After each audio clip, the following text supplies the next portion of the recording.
समुद्र किनारे एक गांव में कृष्णाबाई नाम की बूढ़ी माता रहती थी। वह भगवान श्री कृष्ण की परम भक्त थी। कृष्णाबाई का वास्तविक नाम सुखिया था। घर घर में झाड़ू पोछा, बर्तन और खाना बनाना ही उनका काम था।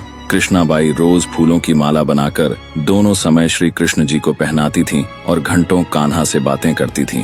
गांव के लोग यही सोचते थे कि बुढ़िया पागल है। एक रात श्री कृष्ण जी ने अपनी भक्त कृष्णाबाई से कहा, कल बहुत बड़ा भूकंप आने वाला है, तुम यह गांव छोड़कर दूसरे गांव चली जाओ। कृष्णाबाई ने तुरंत अपना सामान इकट्ठा करना शुरू किया और गांव वालों को बताया कि कल सपने में कान्हा आए थे और कह रहे थे कि बहुत प्रलय होगा, गांव छोड़कर पास के गांव में चली जा।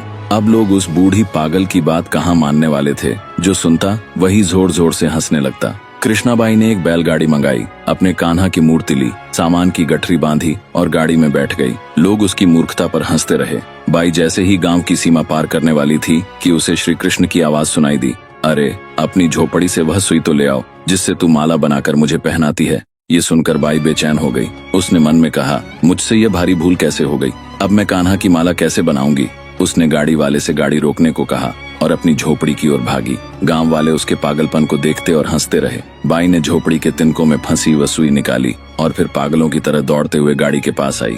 गाड़ी वाले ने कहा, माई तू क्यों परेशान है, कुछ नहीं होगा। बाई ने कहा, अच्छा अब जल्दी चल और गांव की सीमा पार कर।